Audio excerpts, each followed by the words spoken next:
Veja que um dos efeitos importantes do PPA é de condicionar a lei de diretriz orçamentária, tá? Então veja, quando o PPA ele condiciona a LDO, veja, né, que ele não tem uma relação formal de superioridade hierárquica, tá? Mas as leis orçamentárias, elas devem caminhar com uma certa coordenação, tá?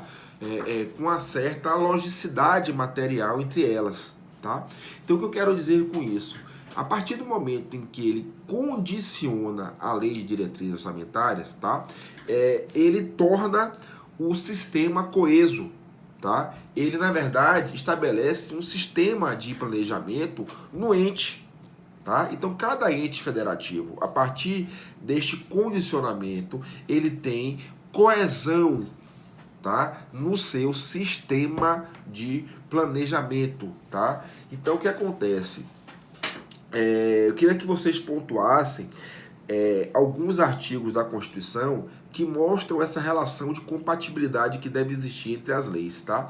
Que é o artigo 165, parágrafo 7º da Constituição Federal, 165, parágrafo 7º, o artigo 166, parágrafo 3º, inciso 1 também, e o artigo 5º da Lei de Responsabilidade Fiscal. Então, 165, parágrafo 7º, 166, parágrafo 3º, inciso 1, e o artigo 5º da Lei de Responsabilidade Fiscal. E fala exatamente dessa compatibilidade que deve existir entre as leis orçamentárias, tá?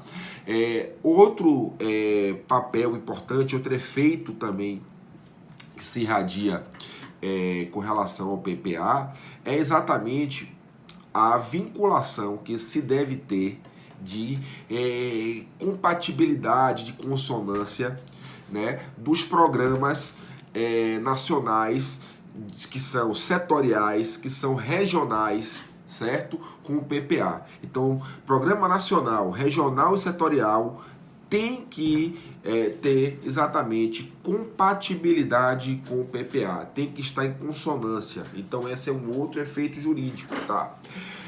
Mas um efeito jurídico que esse é de grande valia, tá? Você sabe que a LOA ela é formada por três orçamentos, tá? O orçamento fiscal, o orçamento de investimento e o orçamento de seguridade social, certo? Então, o orçamento fiscal e o orçamento de investimento devem também estar em consonância com o PPA, certo? E um tópico importante aqui que eu também queria tratar. As despesas de duração continuada, ou seja, aquelas que ultrapassam um exercício financeiro, aquelas despesas que perduram por mais de um ano, obrigatoriamente devem ter inclusão no PPA ou em lei específica. Então, despesas de caráter continuado, né, que tem uma duração maior do que um ano, devem ter previsão no PPA ou em lei específica. Um detalhe, caso não tenha sido realizada esta inclusão, tá? Isto vai ensejar um crime de responsabilidade, tá? Então, crime de responsabilidade toda vez que despesa de caráter continuado não tiver inclusão no PPA ou em lei específica, ou seja, em lei que autorize a sua inclusão, tá? Queria tratar também aqui de um aspecto importante que muitos, né, até então tinham uma certa descrença com relação a isso, mas existe, tá? E é algo tangível, é a fiscalização financeira, tá?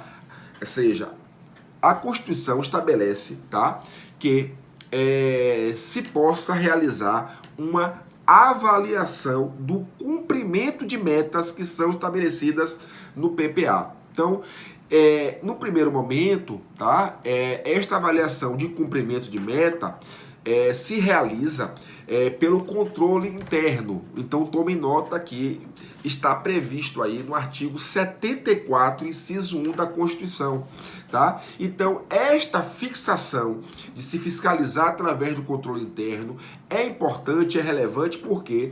Porque tem efeitos jurídicos relacionados à fixação de despesa, tá?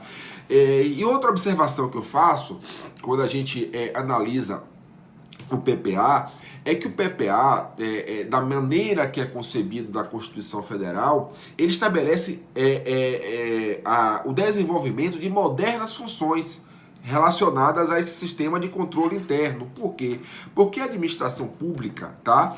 Ela deve, e a administração pública que eu falo aqui, moderna, ela deve focar sua atuação nos resultados.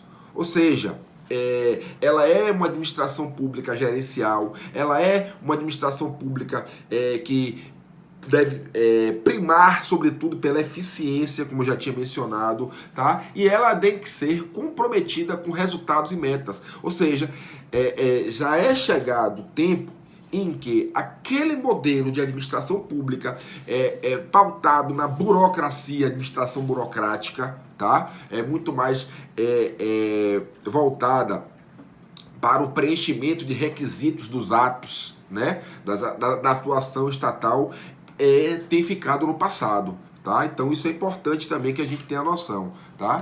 Então o controle interno quer dizer o quê? Que é o controle exercido pelo próprio órgão que realiza o ato, né? Um controle prévio. A Constituição também estabelece a possibilidade de se ter uma fiscalização através de um sistema de controle externo, ou seja, um controle realizado por um outro poder, tá? Então, na verdade, esse controle externo, ele é realizado pelo poder legislativo e pelos tribunais de contas, tá? Então, esses dois órgãos aí, né? Poder Legislativo e o Tribunal de Contas, tá? Eles têm, na verdade, como missão fiscalizar a legitimidade, fiscalizar a economicidade do gasto público, tá? Então, aí você percebe claramente, tá? Uma forte aplicação do princípio da eficiência previsto aí no artigo 37 da Constituição, tá? No qual, na verdade, você tem a conclusão de que é necessário se referir às metas e os resultados. E em sede de considerações finais, que é o que eu queria deixar claro aqui para vocês, né? Primeiro, que o PPA é instrumento de planejamento, que o PPA, na verdade, é norma, então tem consequências jurídicas, tá? Ou seja, ele irradia exatamente um vetor para a administração pública e para os gestores, tá? Outra questão também do PPA que é importante que a gente se lembre, tá? Que a Constituição de 88, ela estabelece o quê? Que o PPA vem a ser o quê? Um documento formal que vai o quê? Estabelecer um sistema jurídico de planejamento, e esse sistema jurídico de planejamento, ele possibilita ter mais coesão, ele possibilita ter mais segurança jurídica, tá?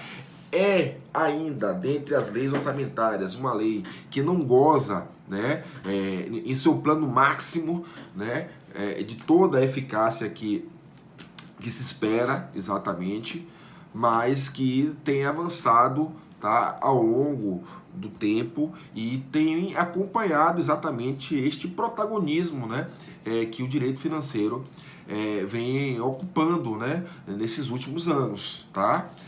Então, o que é importante que a gente tenha?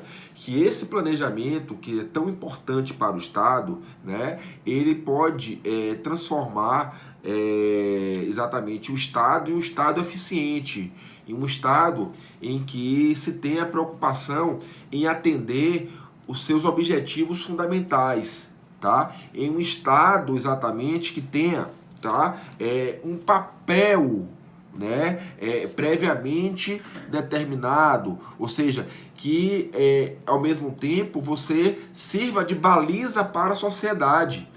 Porque a sociedade, quando você estabelece essas diretrizes, tá? E se você promete esses resultados, a sociedade, ela tendo isso em mãos, né, enquanto um instrumento jurídico, ela pode exigir, né? Ela pode exatamente ter como parâmetro, tá? O papel que foi desempenhado por aquele governo durante aquele período. Então, nós temos aí um traço bastante evolutivo com relação ao PPA, tá? E com essas considerações aqui, eu fecho aqui a minha reflexão sobre o plano plurianual.